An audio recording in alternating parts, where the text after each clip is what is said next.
The Mohegan Sun Casino, Eastern Connecticut, Saturday night, April 1999. A craps table on the floor. A crowd of 30 around the rail. The shooter, a man in his late 30s, navy polo shirt, no jewelry, holds 2 dice in his right hand.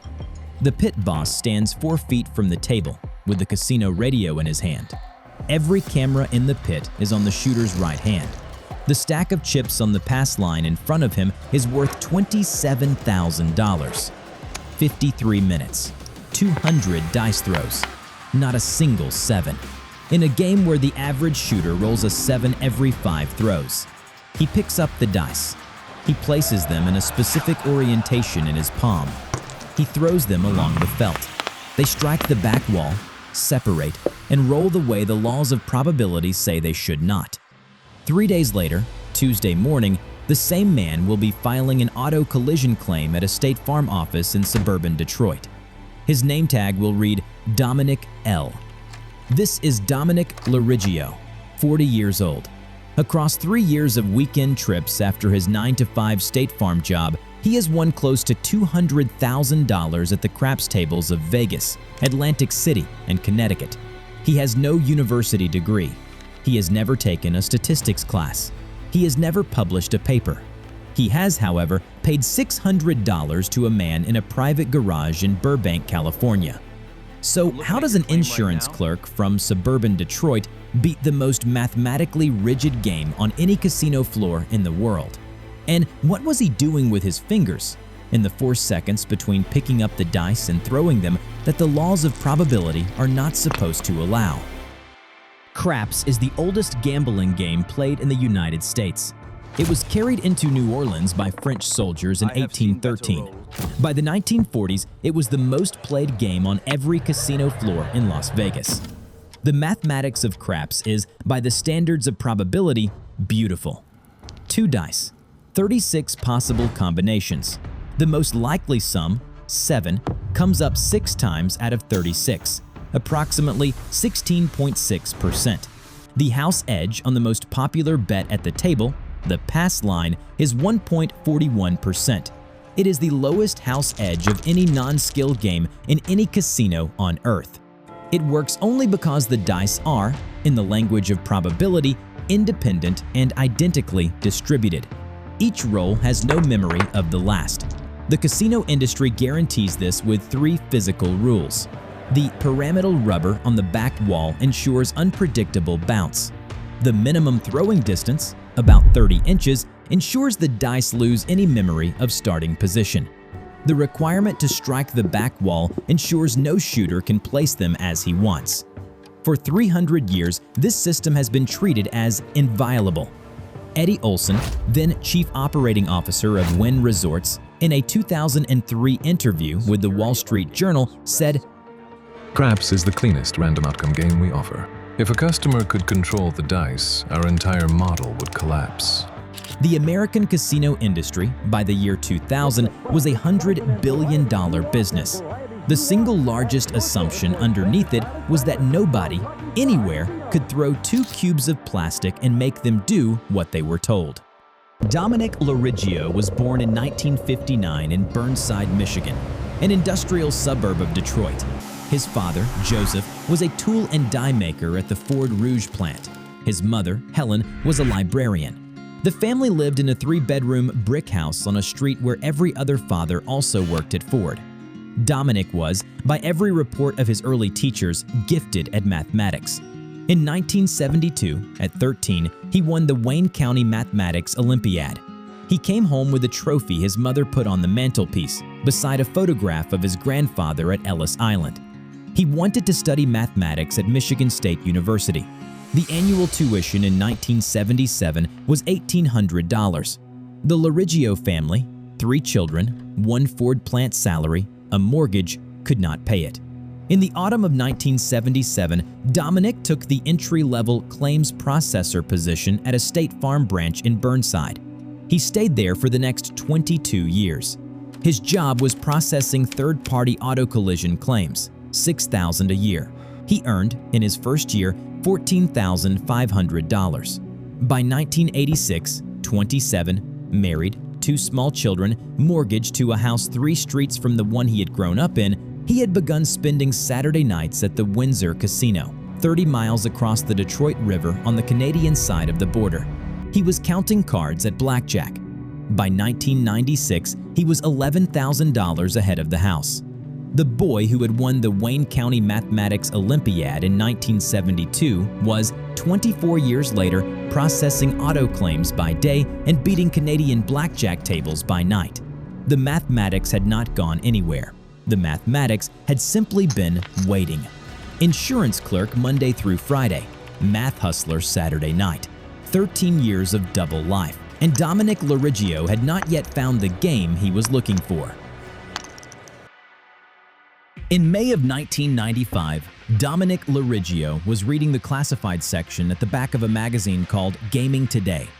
The advertisement was 3 lines long. Master the dice. Private weekend instruction, $600. Signed, Sharpshooter. There was a Burbank, California post office box number. He wrote a letter. He got a reply. The instructor's real name was Frank Pasqua, a retired General Motors mechanic. By his own account, he had been taught in the late 1980s by a man who was known across the Atlantic City gambling underground only as the Captain. The Captain was and is a real person. His real name has never been published. He died by Gaming Today's obituary records in 2014 at the age of 78. In February 1996, Dominic LoRiggio flew from Detroit Metropolitan Airport to Burbank, California, with $600 in cash and a return ticket for Sunday night. The address Pasqua had sent led to a single-story stucco bungalow in a working-class neighborhood. The garage door was open. Inside the garage was a regulation craps table built by hand from milled pine with a green felt surface that Pasqua had ordered from a casino supply warehouse in Reno. There was 1 chair, 2 stools, a wicker basket containing approximately 200 pairs of casino dice. Dominic put $600 in 20s on the table. The lesson lasted 16 hours across 2 days. Pasqua, in the first 10 minutes, as later quoted by Dominic in a 2005 interview with Maxim, said, "Forget what they told you about random. Random is just a word for what you can't measure yet." Dominic LoRiggio had, in the space of a single airline ticket and $600 in cash, walked into a teaching tradition that had existed for 15 years entirely outside any formal mathematics, statistics, or casino management institution on Earth. There were no books. There was no academic literature. There was only the garage. Pasqua's framework was simple. A pair of casino dice in motion is, between release and impact, a Newtonian system. Measurable initial conditions, measurable trajectory, measurable rotation. If you can control the initial conditions tightly enough, you can narrow the range of possible outcomes. You cannot make the dice land on any single number. You can, however, make them avoid one, the 7, at a rate higher than chance. 4 variables matter. The first is the set, the initial orientation of the 2 dice in the shooter's palm. Pasqua taught 3, the hard-way set, the 3V set, and the all 7s set. Each removes specific 7-producing combinations from the upper faces of the dice before the throw begins. The second is the grip, a precise pincer between the index finger and the thumb, with the middle finger steadying the back of the dice so that both cubes remain locked together as a single rotating unit through the air. The third is the throw, a soft 45-degree arc with the dice rotating around a horizontal axis perpendicular to the line of flight. Both dice must rotate at the same rate. The fourth is the back wall kiss. The dice must contact the pyramidal rubber of the back wall as gently as possible, separating only after they have lost most of their kinetic energy. Done correctly, the 4 variables produce a statistical distribution that is, by the calculations of every dice control practitioner Pasqua had ever trained, biased away from the 7 by approximately 5 to 7%. The casino house edge on a pass line bet is 1.41% against the player. A skilled dice controller can flip that edge to between 0.5 and 1.5% in favor of the player. The framework Pasqua had handed Dominic LoRiggio across a craps table in a Burbank garage was, in its essence, a small applied physics problem that the casino industry had spent 300 years not noticing. Dominic LoRiggio, in a 2005 interview for the History Channel, said, "Probability is just a way of describing things you don't know. If you know how to throw the dice, the probability disappears." Dominic returned to Burnside on the Sunday night flight. The following weekend, he began building a regulation craps table in his basement, $2,200 in milled pine and casino supply felt. He welded the steel frame himself, 3.5 meters long, hand-built pyramidal back wall, regulation green felt. He installed it on the concrete floor next to the washing machine. For the next 3 years, his life ran on a single schedule. Monday through Friday, State Farm office, 9 to 5. Evenings, 4 hours in the basement. Saturday, 8 hours. Sunday, 8 hours. He kept a notebook. He recorded every throw, set, angle, distance, result. He filmed his own form on a VHS camcorder and reviewed the footage on the family television after his children had gone to bed. By the autumn of 1998, the joint at the base of his right thumb was permanently swollen. His index finger had developed a small callus that would never fully disappear. By his own logged total, across 36 months, he threw the dice approximately 280,000 times. His wife, Marcia, was a pediatric nurse at Children's Hospital of Michigan. They had married in 1989. By 1996, they had a daughter, Sarah, 6, and a son, Michael, 4. Marcia had never gambled. Marcia had never been to a casino. Marcia did not, by her own later account, particularly believe in what her husband was doing in the basement. She also did not, across those 3 years, ask him to stop. Marcia LoRiggio, in a 2014 interview with Vice, said, "I never bet on it. He never asked me to. But he kept the records and I saw them. After 2 years, I stopped questioning him." In the autumn of 1997, Sarah's first-grade teacher asked the class to draw their families. Sarah drew her mother, her brother, and herself. The teacher asked, "Sarah, where's your dad?" Sarah said, "In the basement, with the dice." By the spring of 1998, Dominic was winning in steady weekend trips to Windsor, Atlantic City's Caesars, and the Mohegan Sun in eastern Connecticut, an average of $4,000 per session. He had not yet, in the spring of 1998, lost a single major session. The casino industry, in 1998, did not know that an insurance adjuster from suburban Detroit was, on a hand-built craps table in his own basement, completing the largest documented home training program in the history of dice control. In the summer of 1998, at the Global Gaming Expo in Las Vegas, Dominic LoRiggio was approached by a man in his early 50s wearing a navy blazer and reading glasses on a chain. His name was Frank Scoblet, Brooklyn-born former public school teacher, author at that time of 11 books on the mathematics of casino games. Scoblet had been watching Dominic throw dice at a demonstration table for 90 seconds. Scoblet, in his 2005 book, Golden Touch Dice Control Revolution, wrote, "Dominic is the most accurate dice thrower I've ever seen. Most of us can do it for 10 throws. He can do it for 50. Scoblet invited him to join Rosebud, an organized team of 12 dice controllers who operated coordinated sessions at major American casinos. The team had specialists, throwers, bettors, casino watchers, runners. Profits were split 60-40 between the thrower and the support team. Dominic accepted. On April 18, 1999, the team arrived at the Mohegan Sun Casino for a routine session. Dominic was scheduled to throw for approximately 30 minutes. He had decided that morning to use a new variation of the 3V set he had been refining in his basement for 6 weeks. He took possession of the dice at 10:47 p.m. He held them for the next 53 minutes. He threw the dice over 200 times. He rolled a 7 exactly 0 times. By the end, a crowd of 30 had formed around the table.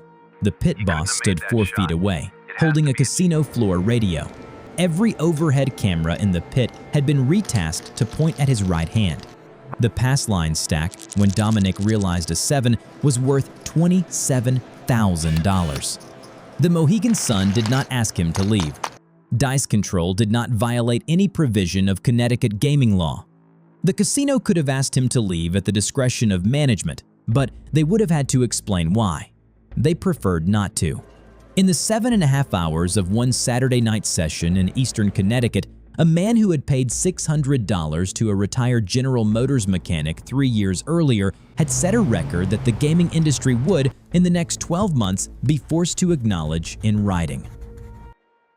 In the autumn of 2001, Rosebud disbanded over internal disagreements about profit sharing.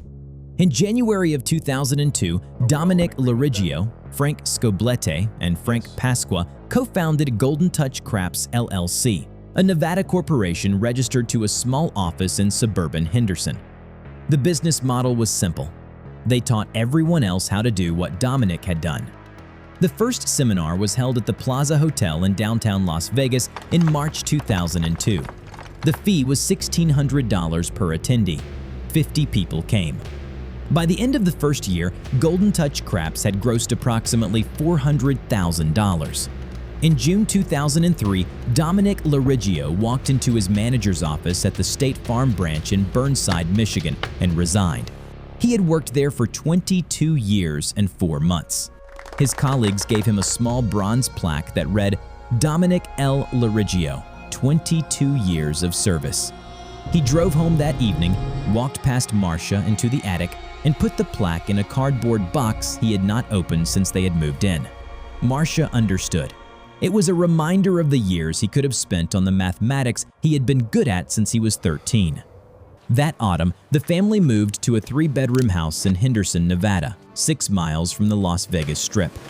In 2005, the History Channel broadcast Breaking Vegas, The Dice Dominator, a 60-minute documentary entirely about Dominic LoRiggio. It was the highest-rated episode of the Breaking Vegas series ever produced. In 2006, Vice published a long-form profile. By 2010, the seminars were sold out 6 months in advance. That same year, June 2010, the Nevada Gaming Control Board added a single paragraph to its casino floor operations manual. Dice must, on every throw, strike the rear wall of the table. Enforcement is at the discretion of pit management. The paragraph was written, by every contemporaneous account, specifically because of the documented operations of one named American Dice Controller. The business empire built on the technique Dominic LoRiggio had learned in a Burbank garage was now the reason the casino industry of the United States had been forced to rewrite the back of its own rulebook. The mathematical community did not, in 2010, accept that any of this was real. The most prominent skeptic was Michael Shackelford, an American actuary who operated, under the name The Wizard of Odds, the most influential gambling mathematics website on the public internet. In an analysis published in 2010, Shackelford wrote, "There is no convincing evidence that LoRiggio or any other dice controller has demonstrated an edge over the house in a controlled scientific test." Dominic LoRiggio responded by inviting Shackelford to design and conduct one. The experiment was held at the Las Vegas Hilton in March 2011. Dominic threw the dice 1,000 times across a single documented session. Shackelford analyzed the data. The measured edge was plus 0.8% in favor of the shooter. Shackelford, in his published response, said, "Possible, but within margin of statistical error. I cannot rule out a skill component." It was, by the standards of public scientific concession, a substantial one. The following year, a second analyst, Stanford Wong, born John Ferguson, a Stanford-trained mathematician and former card counter, published Wong on Dice.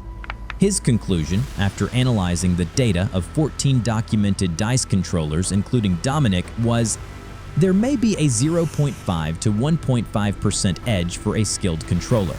It is not large enough to support a normal income. It is real enough to be measurable. It was the first published academic confirmation that what had been taught in a Burbank garage in 1995 was a phenomenon that the mathematics community would have to take seriously. The casino industry had already voted with the back wall paragraph. By 2012, the academic community had begun to vote with citations. In 2026, Dominic LoRiggio is 67 years old. He still lives in the same 3-bedroom house in Henderson, Nevada that he moved into in 2003. Marcia is 65. She still runs the administrative side of Golden Touch Craps. Sarah is 37. She is a professional poker player on the World Series of Poker circuit. She has won 2 WSOP bracelets. Michael is 35. He is a quantitative analyst at Citadel Securities in Chicago. There are 3 grandchildren. The eldest, 8 years old, has been learning to set and throw a pair of regulation casino dice on the table in his grandfather's Henderson basement. The 53-minute record still stands. Every Nevada casino now displays the "back wall must be struck" paragraph at every craps table. So does every casino in New Jersey, Connecticut, Pennsylvania, and Mississippi. So does every casino in Macau, Singapore, Sydney, and London. That paragraph exists because of Dominic LoRiggio. Golden Touch Craps weekend seminars in 2026 cost $2,800 and are sold out 6 months in advance. Frank Pasqua died in 2024. The garage in Burbank was sold to a new instructor. The captain has never been publicly identified. He did not break the casino's encryption. He did not exploit a software bug. He did not bring a single piece of equipment past security. He just trained his fingers for 12,000 hours until 2 dice did exactly what he wanted them to.